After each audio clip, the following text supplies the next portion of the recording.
Yes, one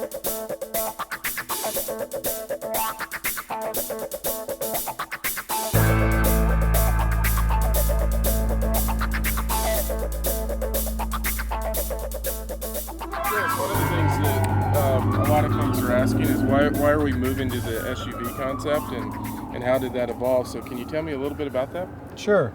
Well, a couple of years ago, Ford announced they were going to stop making the Crown Victoria, which is what the public has been seeing us drive around in for many, many years.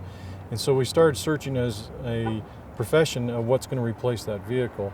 And we started off by going with some Tauruses and some SUVs, not really knowing where we were going to go.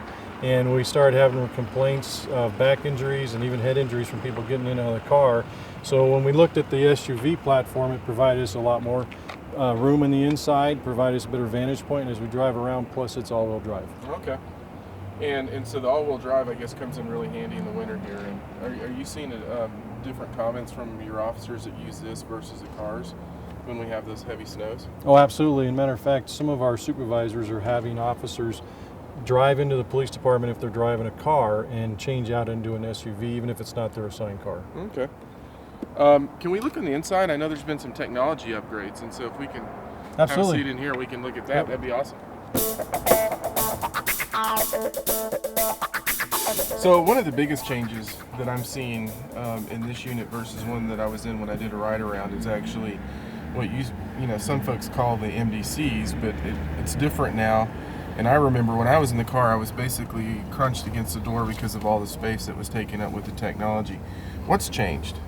Well, we went from what we used to call a tough book type of device, and it sat pretty much over part of that seat.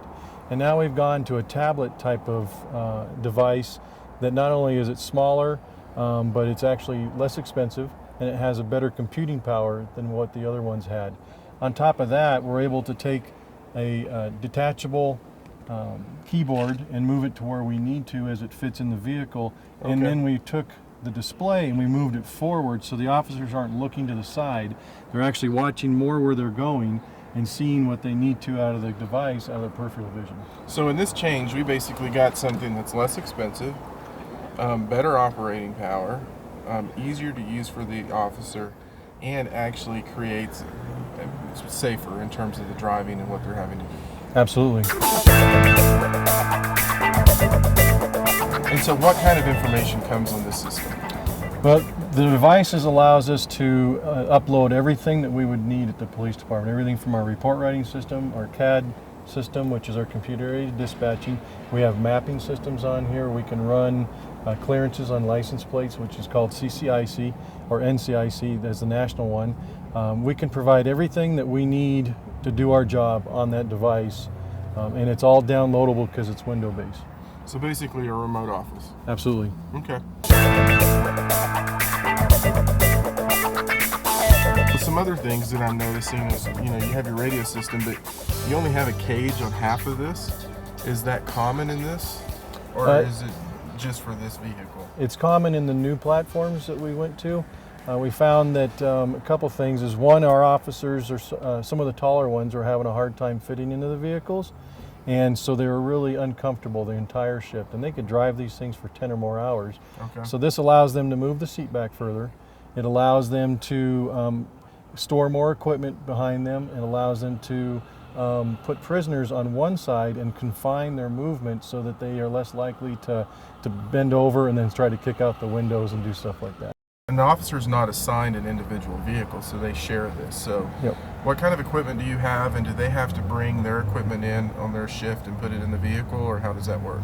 Well, each vehicle has the standard equipment. Like we mentioned, it has the stuff that you were looking at, we were talking about before.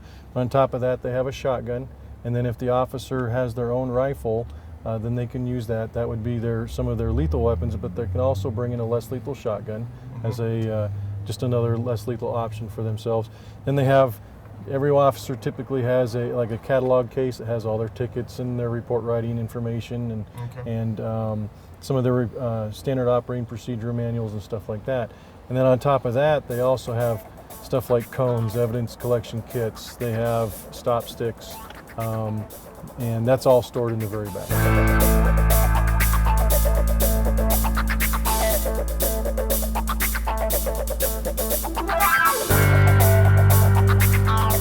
of the differences is this car, since we went through a committee process to design every part of it, we were able to actually organize the back in a very consistent way. So no matter what car an officer drives, they know where to go to get each piece of equipment.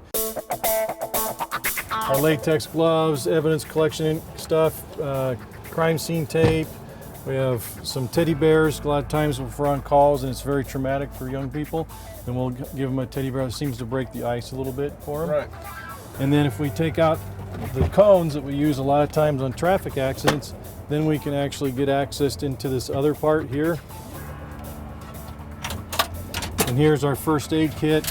We have flares, emergency blankets, crowbars, some other things that we need. Okay. And then, so I want to go back to the teddy bears a little bit. Do you all buy those, or are those donated? How do you get the? they're mostly donated from the public. Okay. And And I've seen this in other law enforcement agencies. But what is it? I mean, from your experience when you've seen this at incident, what does it mean to those individuals when you have something like this?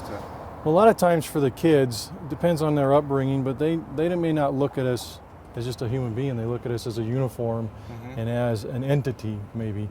And when we bring them a stuffed animal and we get down to their level, they can see us more as a person, and so we can relate better with them. Right. And it kind of breaks the ice a little bit and lessens the tension. Okay.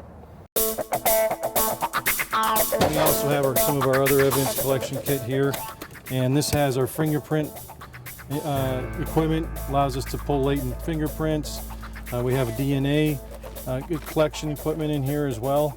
So basically everything an officer would need in order to process any type of scene on the street.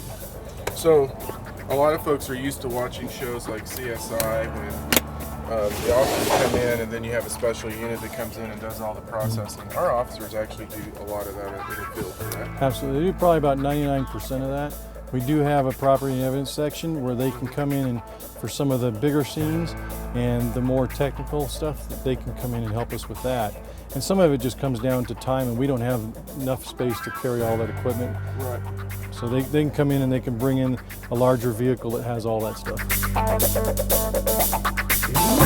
So on the side that we don't house prisoners or don't transport prisoners, this is what we would, I guess you can call this our equipment storage area.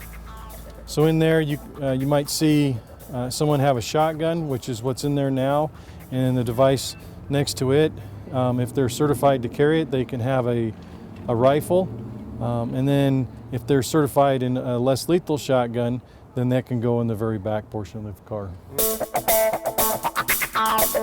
The light bar, basically it's brighter, and it allows us to shut off certain parts of the front of it for when we're doing DUIs, because it's real important that we don't have too many strobes going when we're doing our sobriety tests. Otherwise it could throw everything off. So we changed the programming on it to have solid lights during those times. So there's 3 different stages that we can use. Right. So the first stage has more of the solid lights, and then if we switch it to the next phase, then we increase pretty much the speed at which a lot of the lights come on and off. Right. And then if we go all the way off to the 3rd phase, that's when we get the wigwags and the front lights. And if we do that, then if we have our lights on and we have our brights on, then we can actually use, let's see, our takedown lights will change the whole front of it to white. Okay. And so it's very bright, and when it's dark out, that helps actually our officer safety, because then the people can't see into our car. All right, you guys have a good day.